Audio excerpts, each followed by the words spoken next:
When you spend time in the past, is it a positive experience, or do you come away from it feeling really, really bad about yourself? Hi, this is Grant Herbert, international influencer and sustainable performance coach, and today I want to continue our conversation around emotional intelligence and building our personal power by having a conversation to help us to recognize our past achievements.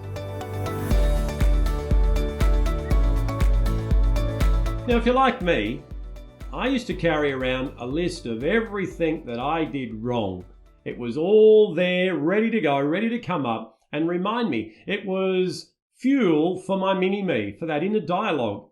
It was a reservoir for it to be able to reach down into and pull up and go, hey, remember this? Remember when you got that wrong? Remember when you failed that? Remember when your marriage didn't work? Remember when you didn't get that position, you didn't get that client, whatever it was. It was this big reservoir of all the past experiences that I would nurse and rehearse. You remember when your mum left you on a doorstep as a baby? All those things. And I'm sure you've got those similar things as well.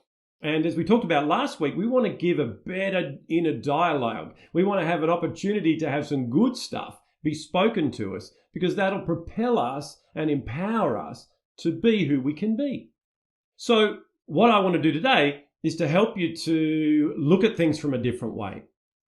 You know, there's three positions that we can be in. We can be in our past, in our present, or in our future. And I know that it's great to live in the present moment, to have an understanding of where we're going and to learn from where we've been, but to be able to enjoy being in this present moment right here, right now. And I know that so many people, they miss out on the beauty of the present because they're still beating themselves up about what happened in the past, or they're still feeling uncertain about what's happening in the future. And particularly at this time of COVID-19 right now, as we're doing this, people have got some challenges around that. And they're, rightly so, to have those things that they're thinking about, because this has been a big change to all of our lives. What I want to do is to help you to feel confident in your own abilities, to develop that personal power so that you can enjoy being in the moment, knowing that you have everything within you and around you to be able to have the future that you want to have. So to do that, we need to recognize our past achievements. We need to look for the same amount of evidence or more that we can do things, that we are good enough, that we are liked and we are loved, than we had in that reservoir of things to the contrary. I remember when I was in first year of high school, they called it first form then. That's how long ago it was. And I remember this was the time I went to high school early. I went when I was 15, and I was the youngest kid in my class, and I was short, and I had all these issues, and that was the time when I found out about my mum abandoning me as a child, and I took that meaning on that was the negative one rather than what it really meant, and all those things we talked about before. And if you haven't heard those stories, please go back. I'd love to share them with you. So in that time, I wasn't feeling all that good about myself. And we had our athletics carnival at school. And I had an opportunity to go in some races and to jump things and to throw things and all that sort of stuff. And I remember this one event. It was the 800 meters track event. You know, the one where you have to stay in your stagger until you get down around here, and then you can come into the inside lane and, do a couple of laps, and it's 800 meters of that 400 meter track. Now, that gun went off, and I took off like a startled gazelle, and I came across, and I led that race from the stagger all the way to the finish by quite some margin. And not only did I complete the race and win, I actually broke a school record. And, I'd love to say that I had an experience when I got up on the dais and they put the, medal around my neck. You know what it's like. You run across the line and there's a teacher there with a blue ribbon in their hand and they want to get it to the person who came across first. And And then the next one gets the red ribbon and the green ribbon, or whatever way they go. But all I could see was blue this day. And I remember getting that blue ribbon, and I remember pinning that on myself and feeling proud of myself, feeling so good. And in that moment, I could have done anything. I believed in myself. I forgot what was going on. I started listening to my empowering voice.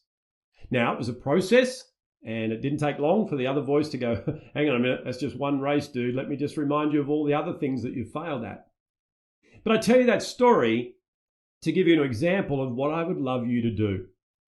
I would love you to go into your past when you were a small child, as you were going into school, as you went into high school, university, became a parent, whatever it was for you. And I want you to find 2 or 3 things, more if you can, experiences that happened in your life where in that moment you felt proud, you felt good about yourself. You experienced an emotion which you want to experience again. Now, when you go to do this, here's what might happen, because we're still just starting to retrain our mini-me.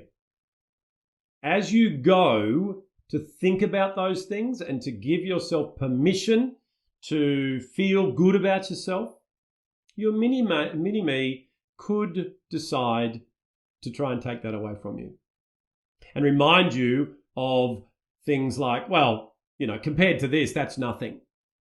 I mean, it wasn't an 800-meter race, for goodness sake. So what this is going to give you an opportunity to do is 2 things. One, it's going to give you an opportunity to practice what we talked about last week. And if you haven't seen this or heard this, go back and do it.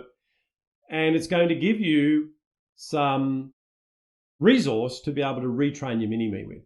And as that voice comes up, go, hey, hang on a minute. So acknowledge and then retrain. So I want you to go through and find those places in your life. And hey, if you can find one, that's great. Let's work on that. And I want you to deeply immerse yourself in that moment. I want you to close your eyes if you need to and allow yourself to go back into that moment and feel what you were feeling, see what you were seeing, hear what you were hearing, smell what was around you. What were you touching? What were you doing? And relive that moment. And I want you to recognize what was going on in your body. I want you to recognize how that made you feel. And then I want you to ask yourself a question. Was that feeling one of empowerment, or did it disempower you? Did it hold you back, or did you feel like you could go forward? And the reason we do this is we want to give our brain reference points that it can refer to. Points in our past when we succeeded, and feelings that we felt that we want to repeat. So therefore, what it's going to do, and our inner dialogue will help us to do this, is move towards more of those experiences so that we can feel that way again. Now, something that I really find that I need to stress to people all the time is that when we go into our past, we're there for a moment. One of the dangers of doing any exercise where you go into the past is that you can camp there. You can pitch your tent and go, oh yes, I remember this life. I remember how it used to be before I had this and before that happened and whatever. Or all the things that happened that were negative in that time can be dumped on us if we let our mini-me just run rampant. No, we go back to our past for 2 reasons. One, to find things that didn't quite go so well, learn a lesson, and do things differently moving forward. We also go back to the past to find frames of reference, like we talked about today, of the times when we got it right. And we learn, well, what did we do? So I focused totally on the finish line. I didn't worry about anybody else and what they thought or what they were doing. I just focused on me. And I focused on running 1 foot after the other and continuing to run until I got to the end. So that was a lesson that I learnt in that moment.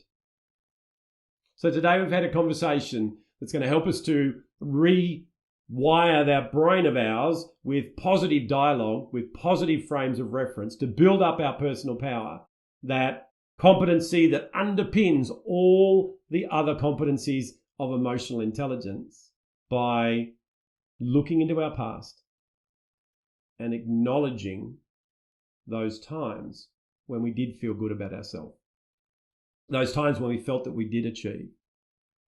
And the reason we're doing this as well is so that we develop a pattern of looking for the good, of looking for the achievements, of looking for evidence of I can, rather than listening to the false evidence of I can't.